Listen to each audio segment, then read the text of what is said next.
Buccola here with the daily racing form. This weekend out at Santa Anita, there are a ton of stakes races, 5 on Saturday, 2 graded stakes, Gino, on Sunday. And we're going to take a look here at the grade 2 Santa Margarita Stakes. It's race number 9 of 10 on Sunday out at the Great Race Place. And looking at the field, it's not a big one, but there is a very big name here in the outside runner, the 5 Adare Manor, who was just so impressive, kind of maybe stamping her claim as being one of the top mares right now, just outside of California, when she had to go to Oaklawn Park and race in the Apple Blossom, huge figure, 100 buyer speed figure, and she was much the best back in April. Yeah, she's been dominant out here in Southern California for the last couple of years, but it does seem like her last few races, she's even getting better, Ashley, which is kind of scary for everybody else in this field and for some of her foes the rest of the year, because you wondered with her past, was she just kind of beating up on softer company and maybe smaller fields, or was she going to be like a legitimate distaff contender? And she looks like she will be this year, no doubt about it.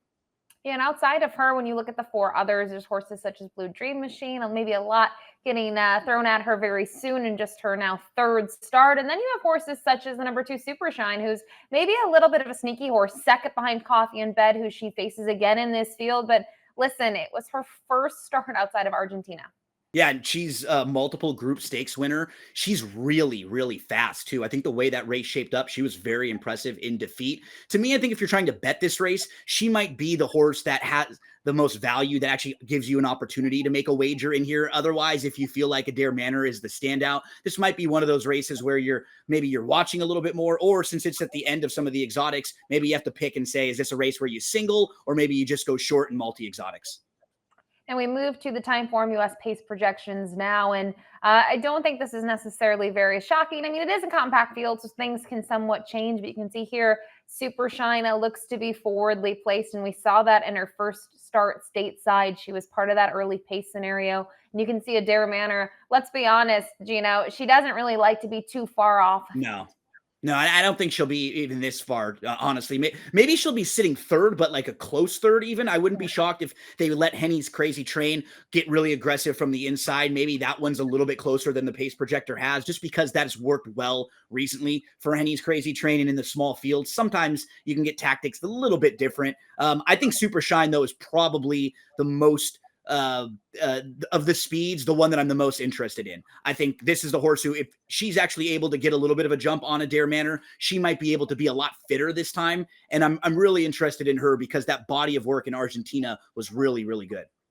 And just note here, the LP flag attached to the 3 Coffee in Bed. So we'll kick it off here with the number 1, Henny's Crazy Train, who we're going to show a replay, Gino, of last out. I mean, it's at the 1 1/8 difference, but the big difference is you don't see dirt under their hooves here. You see the green stuff, the turf. And I thought all in all, she did everything that she needed to win. But maybe the concern is she gets back to the main track at Santa Anita, where she's 0 for 5.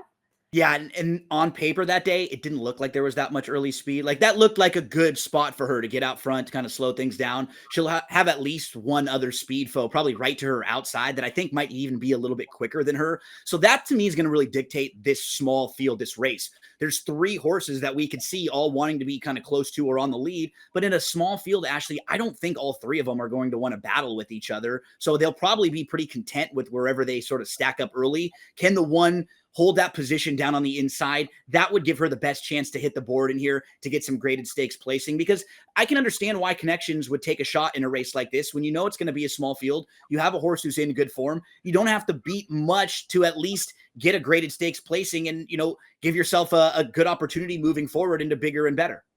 Absolutely. We'll move on to the number 2, Super Shine. Now we'll take a look at her most recent performance, also in a grade 2 event. And she's going to face in this performance, one of the horses that she'll face again, Coffee in Bed, who ends up being the winner. I think the difference, though, trips were polar opposite, right? You have a horse like Super Shine. It was her first start stateside. She was forward. She had to duke it out around the entire racetrack. And then Coffee in Bed was just waiting, and was able to get up in time here to win by a neck. But I have to say, Super Shine here, still pretty valiant in defeat. Really had to kind of battle back to, try to hold on, just unable to do so. Yeah, she had a fast start. She was part of a group of 4 that wanted the lead, and she was 3 deep of those 4. So she was wide and in between and battling on the lead, all coming off of nearly a year layoff. So I think that was a really impressive performance. I took a lot out of that. She had to work hard early. She settled a little bit just off, and she makes an early move to the lead. She opens up, And the other 3 horses that she battled with on the front end there, they finished 4th, 6th, and 7th in that race. It just showed you the race fell apart, and she was the only one that really held strong from that pace early.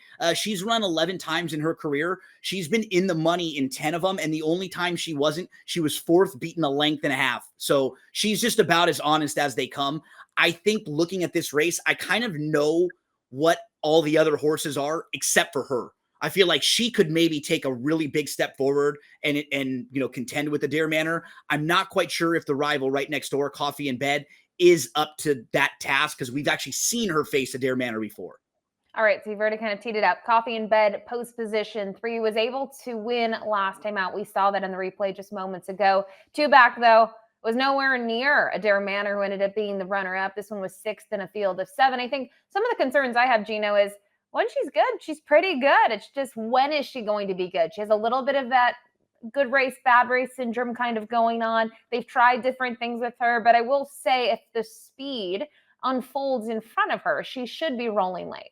Absolutely. I mean, there are versions of this race where 3 of the 5 horses are kind of jockeying for early position, and she does get a really nice setup. But then the versions of this race where those 3 are just fine sitting 1, 2, 3, and she's not getting that contested pace. Those are the races that you're kind of talking about, Ashley, where she gets those zigzag sort of pattern races because she's not able to work out her own trip as much. She just doesn't have as much tactical speed as I think some of the other main rivals in here. So I have her 3rd because of that, because with her running style, I think she's up against it compared to the other 2 in here who Adare Manor and I think Super Shine can just work out their own trip a little bit better. The 4 Blue Dream Machine up next. I don't know what to really say. It's her 3rd career start. She's obviously facing fillies and mares that are a little bit more polished. They have more foundation, and they obviously like the way that she broke her maiden. She switched barns. Her maiden win was at Aqueduct. She came to the West Coast and joined the barn of Richard Baltus, who's been having a good year since returning to the training profession. And I just think you would have wanted to see a bit more if they, last time out to endorse her in a spot like this. Her resume is just so light in here, right? She's going to need to step up on the speed figures. She just doesn't have nearly the experience. And so she's such a wild card in here that I got to take a wait and see approach on her. Then we'll round it out here with the big name, the number 5, Adare Manor. We'll take a look at the Apple Blossom and her performance. And it's very different in contrast, even though she wasn't a participant, Gino, 2 years ago when you look at the Apple Blossom, and it was a stretch duel. She is by herself here in a league of her own when it's all said and done. She wins by 5.5 lengths.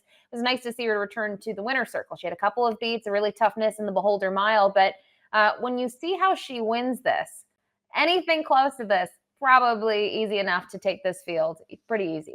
Oh, yeah. And, to be honest, the Beholder Mile race was the one that I was even more impressed with because Sweet Azteca is a very nice filly who got out front and was a couple lengths ahead of her. And Adare Manor kept coming and kept grinding. And as you were pointing out, I don't know if that's really her best game either. Like, I don't think she wants to be 4 or 5 lengths off the pace. So the fact that she was able to make it really close, even though that was probably not ideal circumstances for her, that really impressed me. And yeah, I don't really have any knocks on her this year. She just looks bigger and better. I just picked her in the 2nd spot based purely on value, but she's hands down the horse to beat. And the fact that she can sit off a little bit and she looks like she's just a little more like tactical and a little more mature as she's gotten older, that's really scary.